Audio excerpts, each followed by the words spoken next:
Her Bold Blueprint. Her Bold Blueprint.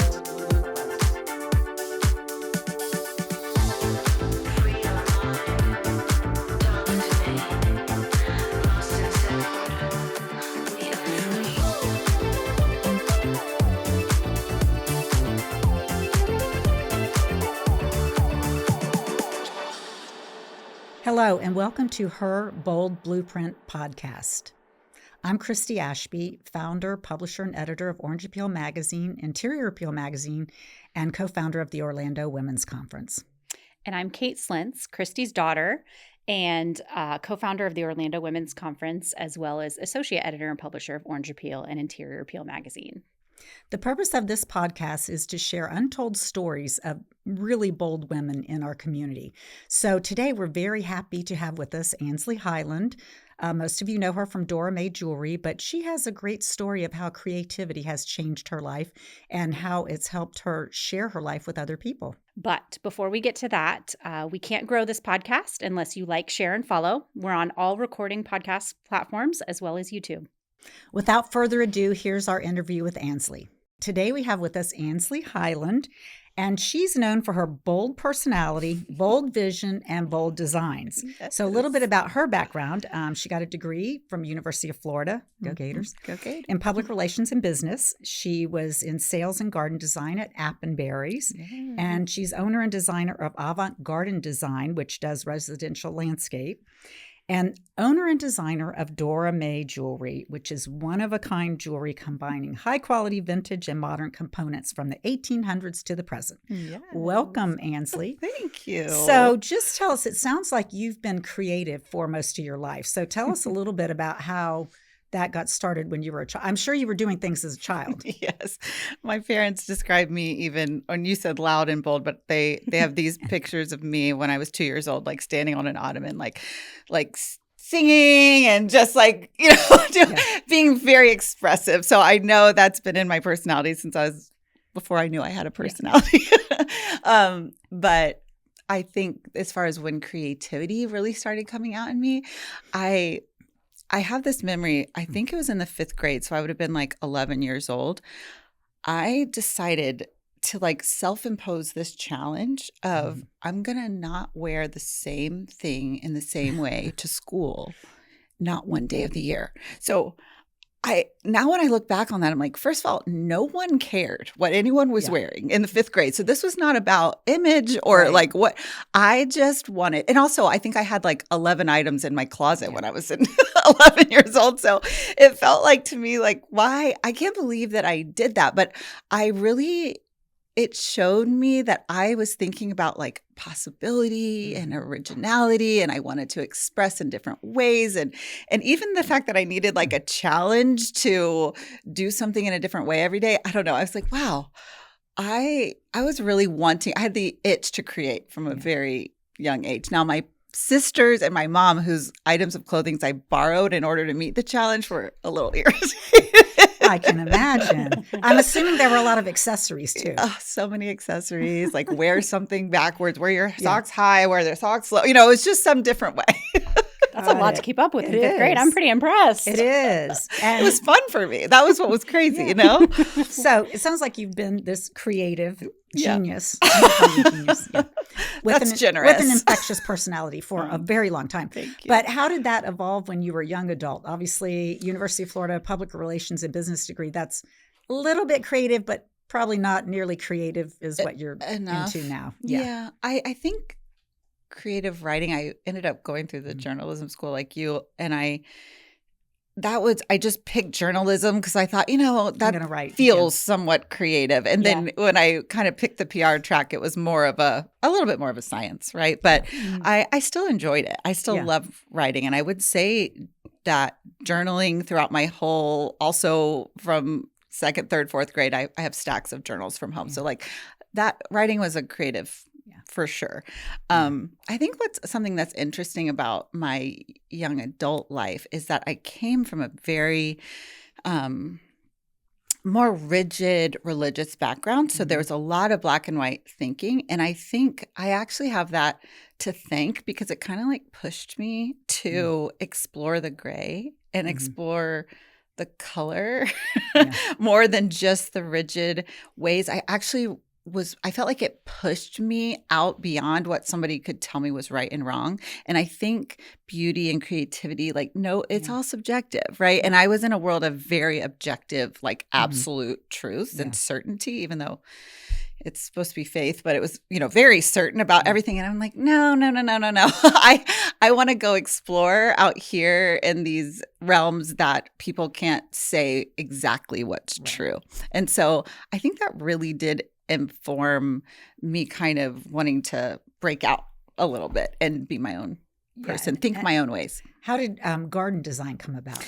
Oh, yeah. So when I graduated with my degree in public relations, I interviewed at all these PR firms and I was like, well, I don't really think I want to do that. I think I want to work at Affenberry's for just till I figure out what I want to do with my life.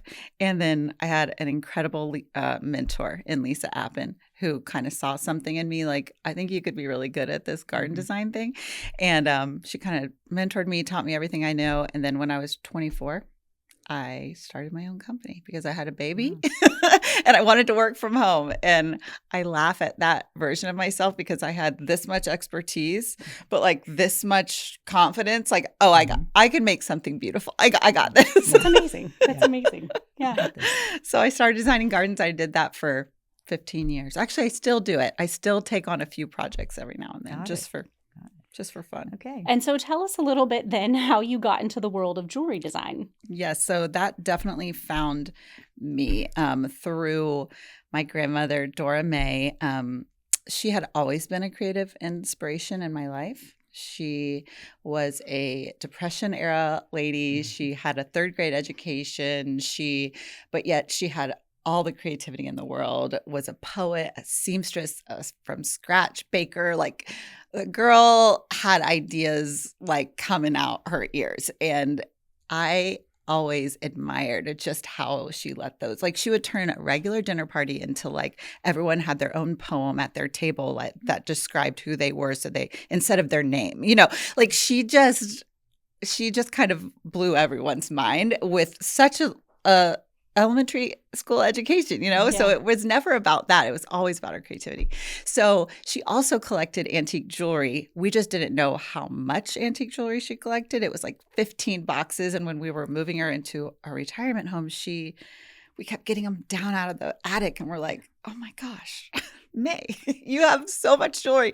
And it was old and outdated, but still beautiful because she had great style. But I started transforming it for my sisters and aunts and cousins. And then it just started getting requests from other people to transform their pieces. And before I know it, I had more jewelry design projects on my drafting table than I had landscape designs. And I was like, I guess I'm a jewelry designer now. Good that you could pick. Yeah.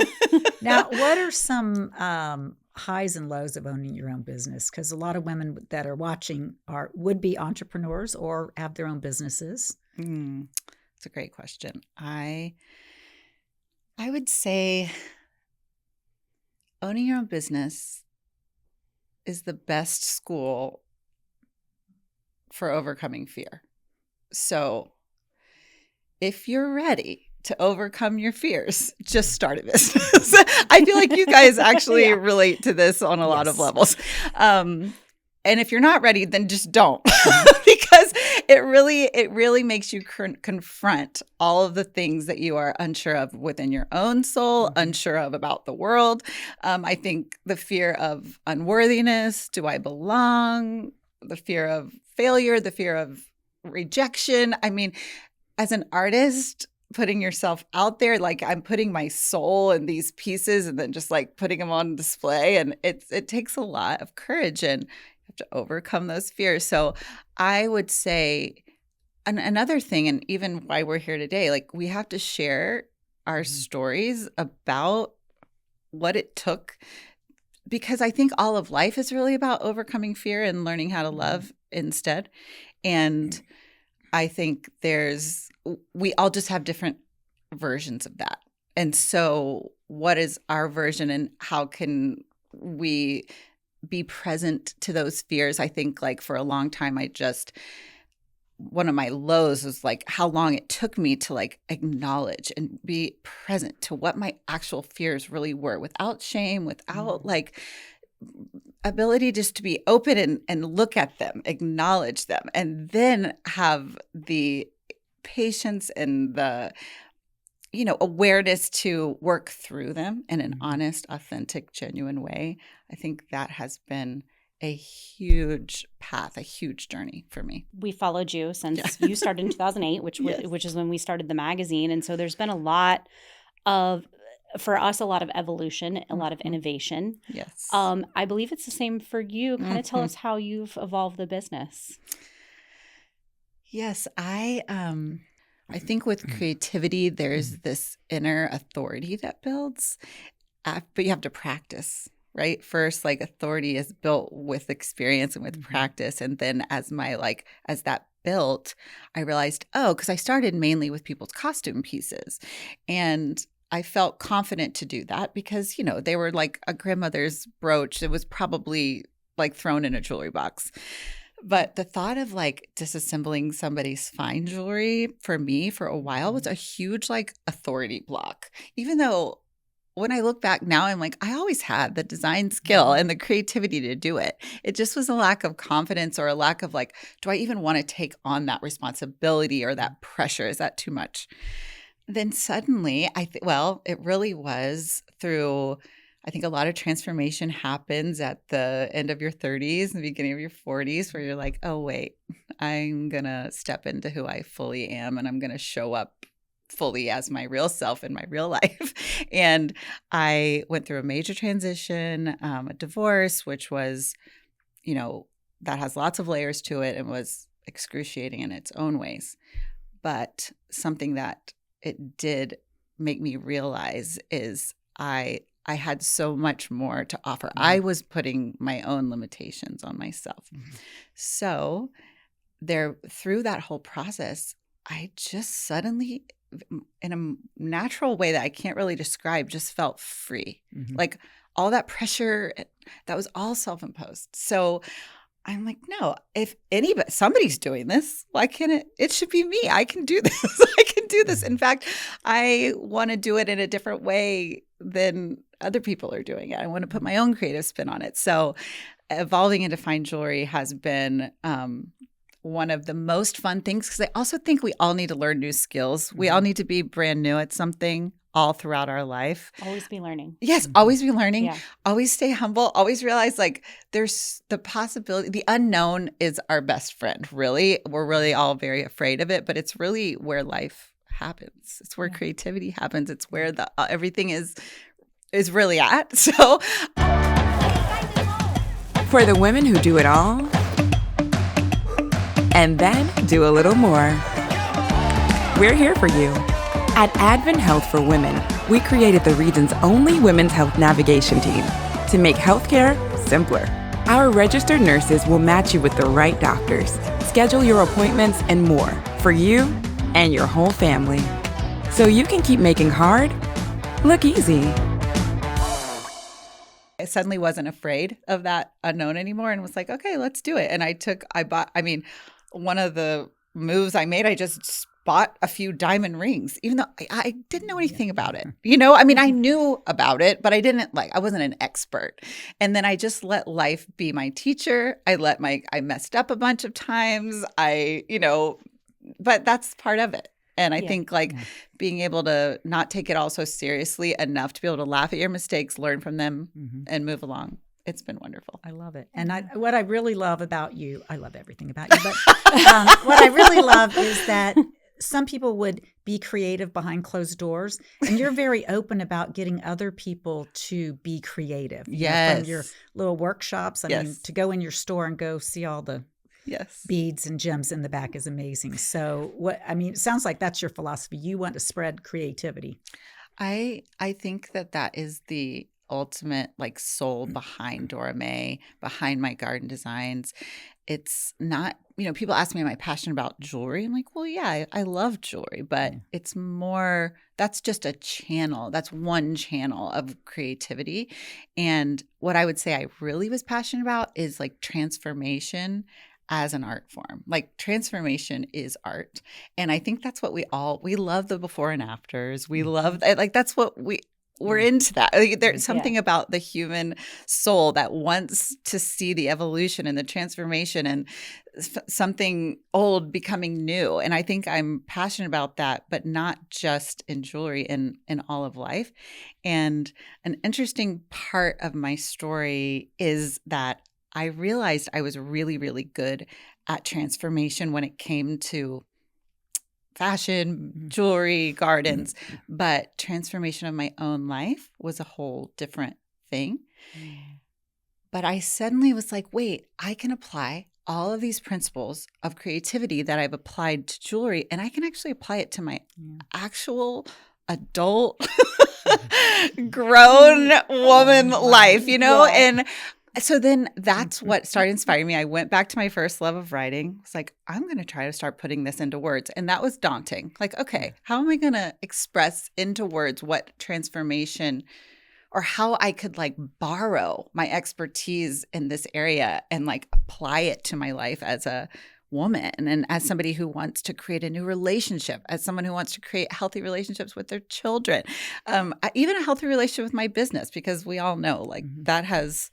Sometimes we have very unhealthy relationships with our businesses. You have to set boundaries for sure. Yeah. Yes. And so I think what this book that I'm writing, which is another way of my evolution and transformation, is to try to apply all the principles of creativity to creating your life, not just creating a piece of art. So sounds like a book is in the works. It is. It is. I'm so excited. That's what she said. Yeah. Well, that is wonderful. Yes, it's called Creativity in Bloom, and that is my that has been on the wall of Dora May and we have blooms coming out of statues' heads and all the things.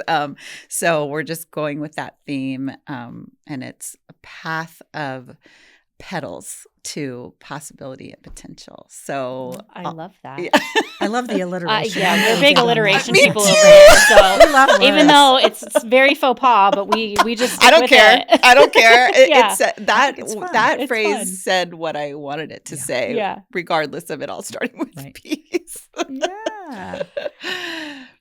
Now, you've just come back from a honeymoon. I have. So, and you shared with us earlier, you found your second love. Yes. And that is wonderful. It has brought so much new life, so much joy, so much connection. I think part of kind of those midlife years and finding your true self, and that's one of like that's a real principle of creativity, because you really don't want your fake self creating anything. And how much has our fake self, our performance self, the part that we think we need to be for whoever it is. What we've told ourselves. Yes, what we told ourselves, what other people, what culture, what family, what religion. It doesn't matter. We all have like, subjugated ourselves to a system rather than like our soul. And so I think becoming true to ourselves is a huge part of it. And I think when I found Jim, my husband, it was like, he invited the truest me to like come alive and be present and show up and full, not just full acceptance, but like celebration of who that was. And look at me, I'm getting teary-eyed. I'm just so thankful for that type of person to like reflect back and celebrate, because creatives, we're a little crazy. We don't do exactly. My nickname for her is Crazy Lady. Yeah. When she's getting a little. She told me when she first got out of college, she goes, your business is a little unconventional. I thought it was great. I'm fine with it. I mean, you created your own way, right? But Correct. That's the truth of every creative, like every person. It's like everybody is creating. Are you aware of it or are you not aware of it? That's kind of, a question I like to ask people, but he really invites my true self. So I would say once I met him, he helped me create my business as I would really want to create. He would help me. He helped me create my relationship with my kids in a different way, how I would really want to do it, not how I was supposed to. And I think that's kind of set me free. But the other thing he's helped me do is slow the heck down. He's like, Ansley, your head is 5 feet in front of the rest of your body. Can we like bring it back over your body? That's a great analogy. Yes. He literally will be like, all you have to do is like this little, like just I'm like, oh yeah. And so he kind of grounds me and keeps me slowed down because life is not a race. Creativity is not a rush. We can be in rhythm and flow without forcing and pushing. So he helps me do that a lot, which has helped me in every area of my life. Great. Yes. Well, I mean, it sounds like you are pretty busy writing a book and all the things. So, I mean, what's next for Dora May Jewelry? We are loving every moment of our custom heirloom transformation business. I would say like Dora May has 2 different businesses. We design our own collections, which is amazing. We're about to launch our first official fine jewelry collection. So that's coming, which is allowing us to put our own spin and our own, brand and aesthetic on things. But our custom business is, I wouldn't say it's the opposite, but it requires me to be connected to the person I'm creating for. I don't want to make them something I love. I want to make them something, I want to love it, but I want it to reflect them because it's personal. It's their story. It's their history. And so it's that presence with that person, that connection. I think that's what kind of brings people back in again and again, is because we take one piece, it so reflects them that they're like, wait, this is my favorite jewelry. This is more than just a thing. This represents so much. And I love it. And I want to wear it every day. So that business has been growing and I love it. I have a question. Do people necessarily have to come in with an heirloom, or can they just come to you and be like, Ansley, I just want you to help me create something? Yes. And can they start from scratch? We get the best ideas from those people. They're like, I would love a butterfly ring, but maybe 3 butterflies because of my 3, sister, people have ideas, but they're like, how do I make that happen? We're like, we got you.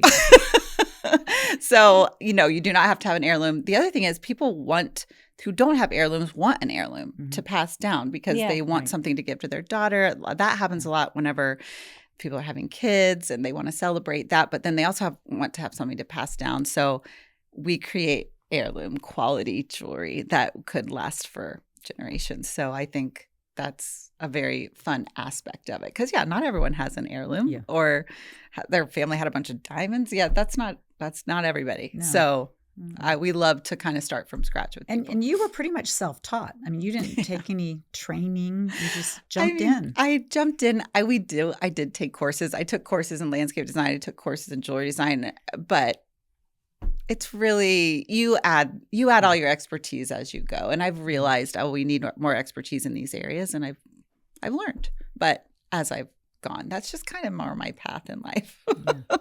Learn as I go, and be fine with being a beginner, but yet being confident in my skill set, which I think that transformation is kind of my skill set. That's cool. Yeah. Very cool. Do you want to do our take 5? Do you want to do some take 5? Yes. Can I just say this one thing? Yes. Because I want to thank you guys so much. And I started to say on the way here, you were my first interview. I was starting out, and going back to that like confidence and like, do you think you're doing a real thing or not? And I think seeing the article that you guys wrote in your first, I was like, oh, it is real. And everyone else around me was like, well, yeah. I'm like, I didn't know. I was like the last person to know this is real. And Dora May's name was in print, and I think even a little picture of her or something. But I was able to take that article to my grandmother before she passed away. And that memory for me, I'll never forget. I actually have a picture of that moment when I showed her the article, and it's on my refrigerator it's me and my mom and my grandmother. And she said, my name is in that magazine. She's like, am I famous? Are they paying me anything? Her mind had started to kind of go. Yeah. And I was like, yes, May, they are paying you. We are paying you, and all the love we could possibly give you because you have, just was able to connect with her. And I have you guys to thank for that. I honestly, it was like, I it love was a that. moment for me, not only like personally to like give me confidence, but to be able to thank her and to be able to show her that I was carrying on her name. And she had left a genuinely beautiful legacy of creativity for me. So, Well, that's great. So We love thank you. supporting Thank you. women's Thank you. businesses. Yeah. Well, in particular, small businesses, because we started, as you know, 2008 was not a great year. No, we started at the worst. We started at the worst time. possible We had nowhere to go but up. That's what we used to say. But the It's small so true. businesses actually sustained us. We were not getting revenue from large corporations. They had all Cut all shrunk their budgets. budgets and definitely weren't doing any marketing. Yes. So we realized it was the small businesses that really And the same Launched you. thing happened again in Launched us, 2020 in COVID because Yes. all of our corporate business had to pull out, Yes. but the small businesses stayed. We're here for each other. Yay. We have to be. we do. Because We we're do. on. We're Love all it. doing it in our own Yeah. creative, We are. unconventional, Yes. Well, weirdo ways. I know. I came in and got it a little more organized, but We need each So other, there was that. right? Yes, We need we each do. other.